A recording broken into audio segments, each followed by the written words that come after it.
A team can finish in third place and still win the World Cup. Not first, not second, third. They can lose games, scrape through by the skin of their teeth, and walk off holding the most famous trophy in sports. It sounds like a glitch. A loophole somebody forgot to close, and in 2026, more teams than ever can use it. One team already came within a single penalty kick of pulling it off, and I'll tell you who. But first, here's how third place turns into world champion in about 4 minutes. Let's start with how the whole thing is built. The 2026 World Cup is the biggest ever. 48 teams, 12 groups, 4 teams per group, everyone plays the other 3. A win is worth 3 points, a draw is worth 1, a loss is worth nothing. Think of each group as a tiny 4-team league crammed inside a giant tournament. Now the obvious part. Finish in the top 2 of your group and you move on. That's 12 group winners and 12 runners-up, 24 teams through. This is the rule everyone already knows. Top 2 advance, everybody else books a flight home. Clean, fair, a little boring. Except that's not the full list. Here's where it gets interesting. The next round doesn't have 24 spots. It has 32. So who gets the other 8? The 8 best third-place teams. Yes, third place.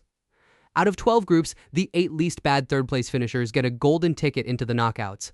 And this is the new part. The old World Cup let 16 teams through. This one lets 32. Twice as many doors. And third place just became one of them. And now the part that breaks people's brains. The second you reach the knockout bracket, nobody cares how you got there. The trophy doesn't check your ID. It doesn't go, hang on, didn't you finish third? A win is a win. From that point, every team is equal. The one that won all 3 games and the one that barely crawled in.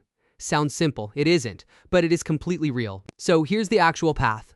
Sneak into the bracket as a third-place team. Then win 5 games in a row. Round of 32, round of 16, quarterfinal, semifinal, final. 3 group games plus those 5.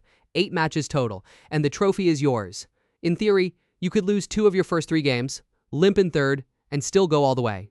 In practice, that is brutally hard. But hard and impossible are not the same word, and only one of them actually stops you. Quick detour, because you're probably wondering how they even pick the best third-place teams. They rank them. First by points, then goal difference, then goals scored.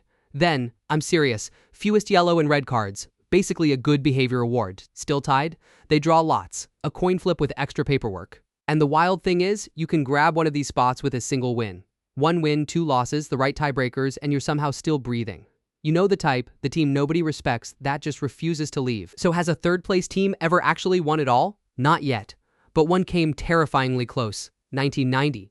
Argentina finished third in their group. Maradona was hurt, they looked finished, and they snuck in as one of the lucky third-place sides. Then they beat Brazil. They beat Yugoslavia on penalties.